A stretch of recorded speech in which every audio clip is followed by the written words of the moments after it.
Hello दोस्तों, पिछले part में आपने देखा एक गलत कमरा और एक नशे में बीती रात जिसने रेन वेयुए की जिंदगी बदल दी। अब कहानी पहुंच चुकी है अस्पताल में, जहां वो इसे एक्सीडेंट मानकर भूलना चाहती है, लेकिन एक ठंडे दिल वाला सीईओ इसे जिम्मेदारी बना देता है। तो क्या ये गलती प्यार में बदलेगी या तकरार में? चलिए शुरू करते हैं। कहानी शुरू होती है हॉस्पिटल से। रैन वेयुए झिझकते हुए कहती है, मेरी टांगों में उस हिस्से में थोड़ा दर्द है। सीईओ फू किंगजो प्रोफेशनल अंदाज में पूछता है, कौन सा हिस्सा? रेन और भी शर्मिंदा हो जाती है और सिर हिलाकर हामी भर देती है। फू किंगजो आगे पूछता है, इसकी वजह क्या है? Sexual life? रेन धीरे से सिर हिलाती है। सोफा? हाँ अवैध। फू किंगजो पूछता है, क्या तुम शादीशुदा हो? नहीं। कोई बॉयफ्रेंड? रेन जवाब देती है, नहीं। ये सुनकर फू किंगजो मन ही मन सोचता है, अच्छा हुआ अभी भी सिंगल है। वो उससे कहता है, 1 मिनट रुको। तभी अचानक दरवाजा खुलता है और एक सीनियर लेडी डॉक्टर अंदर आती है। वो फू किंगजो का कान पकड़कर डांट लगाती है, किसने कहा था तुम्हें मेरे मरीज को देखने के लिए जब मैं बाहर थी? फिर वो रेन वेयुए से माफी मांगते हुए कहती है, सॉरी बेटा, ये मेरा बेटा है। मैं बस वॉशरूम गई थी और ये लोगों को मेडिकल सलाह देने लग गया। फू किंगजो सफाई देता है, मैं बस आपकी मदद कर रहा था। डॉक्टर उसे घूरते हुए कहती है, बाहर जाओ, मुझे पेशेंट को चेक करना है। उसके बाद फू किंगजो बाहर जाता है और डॉक्टर रेन वेयुए की चोट देखकर गुस्से में बोलती है, भला कौन इतनी सुंदर जवान लड़की के साथ इतना क्रूर व्यवहार कर सकता है?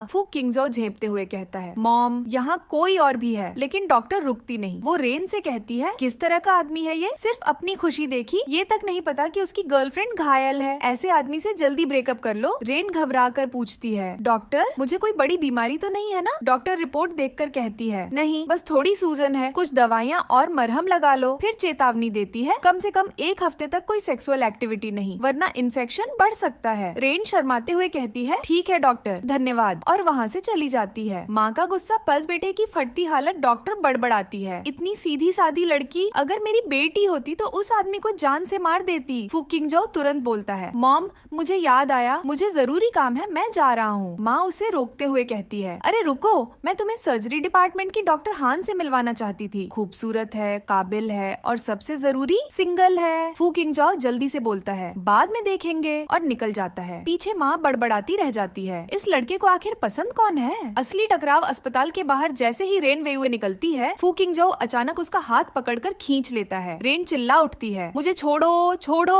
वो शांत आवाज में कहता है, मैं हूँ। रेन गुस्से में कहती है, आप क्या कर रहे हैं? मैं आपको जानती भी नहीं। फू किंगजो पूछता है, क्या तुम्हें पता है मैं कौन हूँ? रेन मन ही मन सोचती है, तो उसे सब याद है, वो बस मुझे छेड़ रहा है। वो जोर से कहती है, नहीं, मुझे नहीं पता। फू किंगजो हल्की मुस्कान के साथ बोलता है, फिर मेरे बिस्तर में चढ़ने की हिम्मत कैसे हुई? रेन घबरा कर सफाई देती है, मैं नशे में थी, गलत कमरे में चली गई थी, मेरा कोई इरादा नहीं था। फू किंगजो ठंडे लहजे में कहता है, अगर तुम कहती हो कि जानबूझकर नहीं था तो मैं मान लेता हूँ। रेन बोल पड़ती है, मैं कुछ नहीं जानती, लेकिन फायदा तो आपने ही उठाया। फू किंगजो उसकी आंखों में देखते हुए कहता है, अब भी मुझे ही दोष दे रही हो? क्या तुम्हें याद नहीं उस रात पहल किसने की थी? रेन खामोश रह जाती है। रेन वेयुए मन ही मन सोचती है, कल रात आपने भी मुझे जाने नहीं दिया था। लेकिन बाहर से वो खुद को संभालते हुए मिस्टर फू किंगजो से कहती है, जो हुआ वो बस एक एक्सीडेंट था, चलो ऐसा मान लेते हैं जैसे कुछ हुआ ही नहीं। वो जल्दी जल्दी आगे जोड़ती है, चिंता मत कीजिए, मैं आपसे चिपकने वाली नहीं हूँ और न ही आपसे कोई जिम्मेदारी मांगूंगी। फिर अचानक झिझकते हुए पूछ बैठती है, वैसे आपको कोई बीमारी तो नहीं है ना? मतलब वो वाली कोई अनहेल्दी बीमारी? ये सुनकर फू किंगजो बिना पलक झपकाए जवाब देता है, बिल्कुल नहीं। रेन तुरंत बोल पड़ती है, वो मेरा पहला टाइम था, मैं बिल्कुल हेल्दी हूँ, मुझे ऐसी कोई बीमारी हो ही नहीं सकती। फू किंगजो शांत लेकिन चुपती हुई आवाज में कहता है, तुम्हारा पहला था लेकिन मेरा नहीं। ये सुनते ही रेन वेयुए फ्लैशबैक में चली जाती है।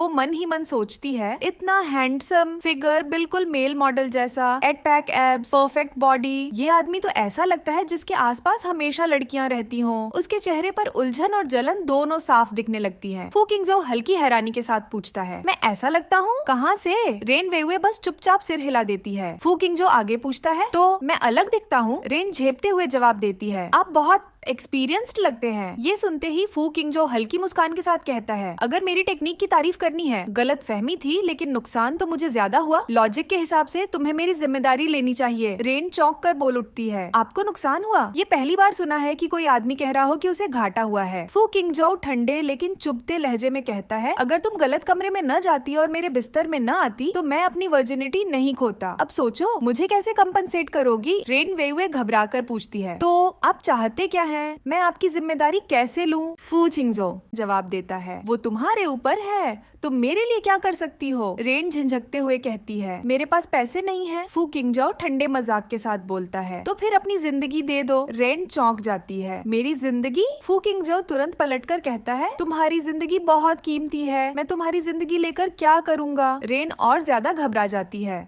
वो हकलाते हुए कहती है, तो फिर आप चाहते क्या हैं? मेरे पास देने के लिए कुछ भी नहीं है। फिर अचानक उसके दिमाग में एक ख्याल आता है और वो डरते डरते जोड़ती है, आप ऐसा तो नहीं चाहेंगे? डॉक्टर ने अभी कहा है कि मैं 1 हफ्ते तक किसी आदमी के साथ नहीं कर सकती। फू किंगजो शांति से जवाब देता है, मैंने ये तो नहीं कहा कि अभी करना है। रेन हैरान होकर पूछती है, तो फिर कब? फू किंगजो हल्की मुस्कान के साथ पूछता है, तो फिर कब चाहोगी? क्या ये सच में ठीक है? रेन वेइवे मन ही मन सोचती है, दिन दहाड़े ऐसी बातें डिस्कस करना, ये आदमी सच में अजीब है। वो बाहर से खुद को संभालते हुए कहती है, कम से कम तब तक तो इंतजार कीजिए जब तक मैं पूरी तरह ठीक न हो जाऊं। किंगजो बिना ज्यादा सोचे जवाब देता है, ठीक है। लेकिन अगले ही पल वो अचानक रेन वेइवे की जेब से उसका मोबाइल निकाल लेता है। रेन चौंक जाती है। फू किंगजो फोन उसकी तरफ बढ़ाते हुए कहता है, मेरी तरफ देखो, अपना कांटेक्ट छोड़ो। रेन थोड़ा घबराकर लेकिन गंभीर लहजे में कहती है, मैं काफी जिम्मेदार इंसान हूँ, चूंकि गलती मेरी थी तो मैं आपसे भागूंगी नहीं। वो मोबाइल स्क्रीन देखते हुए पूछती है, अगर आपको ये वीडियो पसंद आई हो तो जल्दी से लाइक कर दो। और दोस्तों, आगे कहानी में ऐसे ऐसे ट्विस्ट आने वाले हैं जो आप सोच भी नहीं पाओगे, क्योंकि अब जो होने वाला है वो रेन वेयुए की जिंदगी को पूरी तरह हिलाकर रख देगा। जहां एक गलती, एक याद और एक सीईओ का जुनून सब कुछ बदलने वाला है।